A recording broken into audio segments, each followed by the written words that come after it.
कैसे हैं दोस्तों? कहानी की एक कहानी की सीरीज चलेगी, कुछ पार्ट्स बनेंगे उसके।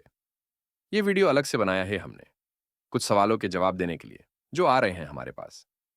चलिए शुरू करते हैं, एक-एक करके। पहला सवाल, क्या कल्कि के साथ महाभारत के और भी योद्धा आएंगे? दोस्तों, आप कभी भी विश्वास करें, अंधविश्वास न करें। लॉजिक्स और कॉमन सेंस को लगाते रहे। पर बात यह भी है कि हर इंसान के कॉमन सेंस और लॉजिक का लेवल अलग-अलग होता है। विज्ञानम का काम है कारण ढूंढना, जो प्रत्यक्ष है। विज्ञानम का काम है कुछ प्रत्यक्ष करना, जो उसके हिसाब से प्रत्यक्ष हो सकता है। विज्ञानम से ही थोड़ा मिलते जुलते शब्द है, कॉमन सेंस और लॉजिक। एक तारा है ब्लैक होल, जो कि रोशनी को भी अपने अंदर खींच लेता है, तो वो दिखाई नहीं देता। विज्ञानम ने उसे कैसे देखा? ऐसे देखा कि उस खास जगह पर अंधेरा है, कोई रोशनी नहीं। मैं यहां ब्लैक होल नहीं पढ़ाऊंगा, वो हर 10वीं क्लास का बच्चा जानता है। विज्ञान ने ब्लैक होल को जैसे भी समझा और पढ़ा, उसका अध्ययन किया। विज्ञान ने ग्रेविटी की कैलकुलेशन लगाई, सही, सेब नीचे गिरता है। विज्ञान ने बहुत कुछ बनाया, बहुत तरक्की की। मान लीजिए अगर आज भी हमने ब्लैक होल नहीं ढूंढा होता, तो क्या उसका अध्ययन होता? या मान लीजिए सेब नीचे गिरने की वजह ऊपर चला जाता, तो विज्ञान ऐसे काम करता कि क्या कारण है कि सेब ऊपर गया? जो प्रत्यक्ष हो जाता है, विज्ञान उसे समझता है, उसे इंप्रूव करता है, उसे सही करता है और अपना काम का कैसे बनाया जाए, ये सोचता है। दोस्तों, ये जो शब्द है ना, प्रत्यक्ष हो जाना, ये बहुत जरूरी है, क्योंकि अगर कुछ प्रत्यक्ष नहीं हो रहा, तो विज्ञान कभी उस पर काम नहीं कर सकता। जो प्रत्यक्ष है, विज्ञान उसी पर काम कर सकता है। तो पहला तो सवाल यह है कि क्या आपको लगता है साइंस इतनी तरक्की कर चुकी है कि उसे सब कुछ प्रत्यक्ष है, या उसकी इतनी लिमिट्स है कि उसे प्रकृति या प्रकृति बनाने वाले का हर राज प्रत्यक्ष हो जाए? दोस्तों, जो साइंस होती है ना, वो कॉमन सेंस और लॉजिक की आखिरी लिमिट होती है। चलिए समझते हैं दो उदाहरणों से कैसे। अभी हर जगह भविष्यवाणी हो रखी है कि कल की आएगा। एक आदमी जो सारी दुनिया अपने कंट्रोल में ले लेगा और शादियों पुरानी भविष्यवाणी भी सही हो जाएगी। जब ये सही हो जाएगी, तब ये साइंस के लॉजिक का हिस्सा है, उससे पहले नहीं। आस्था, विश्वास, ये आगे तक की चीजें देख लेते हैं, पर आप इन्हें अंधविश्वास न बनने दें। चलिए आपको एक उदाहरण से समझाते हैं। कुरुक्षेत्र का कोई भी उदाहरण ले लीजिए। अर्जुन ने प्रतिज्ञा कर रखी, हे जयद्रथ को मारने की, सूर्यास्त से पहले।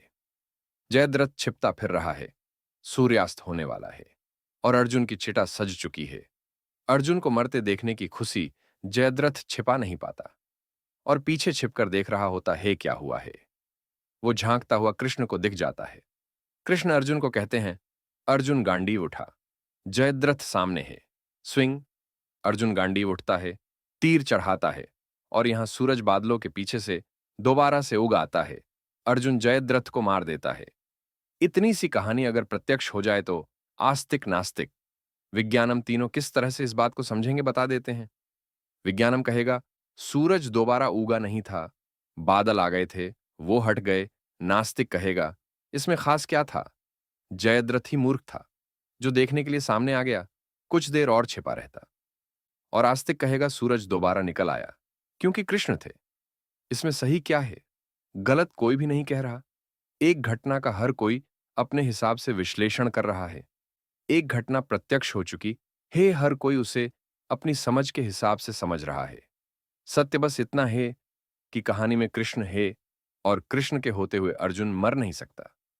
अब विज्ञानम कुछ कहे, नास्तिक कुछ कहे, लॉजिक कुछ कहे, कॉमन सेंस कुछ कहे, आप उसे किसी सांचे में फिट कर लीजिए, कोई भी तर्क दे दीजिए, पर मरना जयद्रथ को ही था। बात समझिए, जयद्रथ मर गया, इसलिए कृष्ण ईश्वर नहीं थे। कृष्ण ईश्वर थे, इसलिए जयद्रथ मर गया। साइंस और नास्तिक आस्था और विश्वास के दो कदम पीछे ही रहेंगे। उनका काम जो प्रत्यक्ष है, बस उसे समझना ही है। आस्था वो भी देख लेती है जो प्रत्यक्ष नहीं हुआ है। बस दोस्तों, वो विश्वास अंधविश्वास न बने। कृष्णा को अर्जुन पर विश्वास था, ठीक था। अगर भी विश्वास अपने भाइयों पर भी होता, तो अंधविश्वास हो जाता। तो आपका सवाल जो है कि क्या पुराने सारे योद्धा आएंगे, उसका जवाब है, राम कभी अकेले नहीं आते। उनकी लीला हमेशा उनके साथ आती है।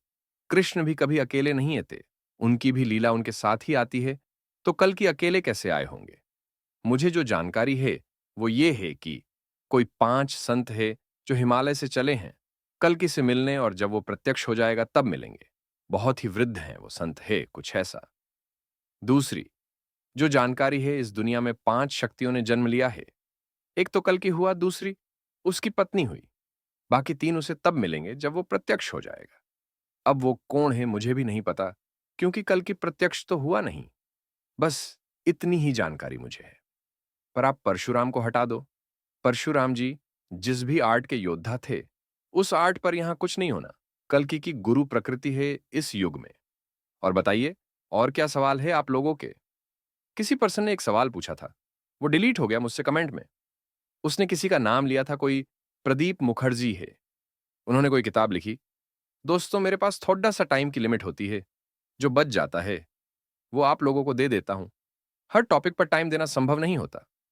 मैंने प्रदीप मुखर्जी को सर्च किया, गूगल में डालकर उनकी बुक की समरी निकाली, और कुछ लाइंस मैंने पढ़ी। मेरी नजर में वो बुक गलत है। मैं आपको लॉजिक से किसी दिन बताऊंगा क्यों ये वीडियो सही नहीं है। देखिए, एक बात समझिए, जब हम ईश्वर के बारे में बात करते हैं, चाहे हम नास्तिक हो या आस्तिक, विज्ञानम को मानने वाले हो या आस्था को पहले रखे, हम ऐसी शक्ति के बारे में बात करते हैं जो प्रत्यक्ष नहीं है। अब वो कितना किसको प्रत्यक्ष होगी, ये उस शक्ति पर है, उसकी मर्जी। वो प्रत्यक्ष हो, उसकी वो ना हो। कोई रावण है, शिव को मानता है, शिव उसे ईश्वर स्वरूप में मिल गए। नारायण को नहीं मानता, नारायण उसे दुश्मन स्वरूप में मिल गए। आप बने रहिए नास्तिक, इससे ईश्वर को क्या फर्क होना। आप हो कौन और आपका वजूद क्या है? ईश्वर की परेशानी नहीं है कि वो आपको प्रत्यक्ष हो। बने रहिए नास्तिक। प्रदीप मुखर्जी ने ईश्वर को रैंकिंग्स दी है शायद। ब्रह्मा विष्णु महेश 3 शक्तियां हैं, सृजन, पालन और विनाश की। रावण ने जिसके हाथ में विनाश है उनकी पूजा की थी, जीवन पालने वाली शक्ति की नहीं की थी। इसलिए जीवन पालने वाली शक्ति ने ही उसे खत्म किया। मैं ज्यादा लंबा वीडियो नहीं करना चाहता। देखिए, भारत में कई लोगों ने ईश्वर को डिफाइन करने की कोशिश की अपने हिसाब से। उन्हें गालियां भी दी, बहुत कुछ गलत बोला, पर उससे क्या फर्क हो गया? उन लोगों का नाम जबरदस्ती लेना पड्डिडियचता है। उनकी इकलौती उपलब्धि यही है कि उन्होंने राम और कृष्ण को गालियां कितनी दी। क्या फर्क हो गया? भविष्यवाणियां और बढ़ गई, भरोसा और बढ़ा गया। अगली पंक्तियां बहुत क्रिटिकल है, ध्यान से समझिएगा। जो प्रत्यक्ष होने वाला है वो इतना जबरदस्त सत्य है कि इंसान के विज्ञान की, उसकी समझ की सारी नींव हिला देगी। यह सत्य है कि एक आदमी 7 सालों में, जो इस साल से शुरू हो रहे हैं, सारी धरती अपने अंडर में ले लेगा। तो जो भी प्रत्यक्ष होने जा रहा है उसे पता होगा उसके पास क्या है। तो इन सब बातों का कोई मतलब नहीं है। एक बात और, आत्मा और परमात्मा में अंतर होता है। और एक बात और, अभी भी कई लोग आकर यहां ज्ञान दे रहे हैं कि कल की कब आएगा, कौन हो सकता है, कौन नहीं हो सकता है। वो सारे कमेंट्स पब्लिश नहीं हुए हैं। दोस्तों, पहली बात, ज्ञान न दीजिए। देखिए, आप मुझे अहंकारी न समझिए, पर मैं न ज्ञान से पक चुका हूं। जितना है उतना ही नहीं संभल रहा। बोर हो गया हूं मैं ज्ञान से। मैं भी समझता था आत्मा परमात्मा सब एक हैं। अंतर है मित्रों, बहुत गहरा अंतर है। दूसरी बात, कल्कि के बारे में बताकर तो बिल्कुल भी ना पकाइए। आपको लगता है वो आपसे परमिशन लेकर आएगा, या आपको बताकर आएगा कि ऐसे आऊंगा, या फिर आपको समझ में आएगा वो कैसे आएगा। बोलना तो नहीं चाहिए, पर आपको सच में नहीं पता कल्कि कैसे आएगा। फिर आप कल्कि की जन्म कुंडली बनाते फिर रहे हैं। आपको पता ही नहीं उसकी जन्म कुंडली बन ही क्यों नहीं सकती। 2005 में एक संत ने उसकी जन्म कुंडली बनाकर नेट पर डाल दी थी, आज से 19 साल पहले। और वो एक टाइम ट्रेवल का केस है।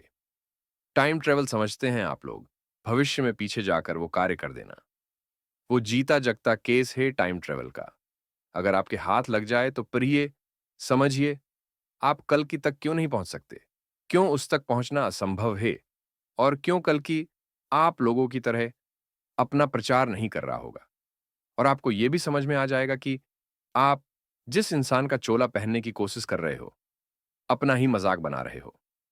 अच्छी बातें कीजिए, कोई दुविधा हो वो बताइए। कौन सी मूवी देखी जाए ये बताइए। आपका पहला अनुभव जब भगवान के होने का आपका एहसास हुआ हो वो बताइए। भारत में कहां घूमने जाया जा सकता है ये बताइए। कुंभ नहीं गया मैं, सोच रहा था पर गया नहीं। कहां से कल्कि के कामों की शुरुआत होनी चाहिए, ये बताइए। सब जनता के हवाले है सब। आप बताइए, उसी शहर से शायद शुरू हो जाए। कोई दुविधा हो वो भी बताइए। ज्ञान ज्यादा हो तो अपने मित्रों में बांट दीजिए, यहां न दीजिए।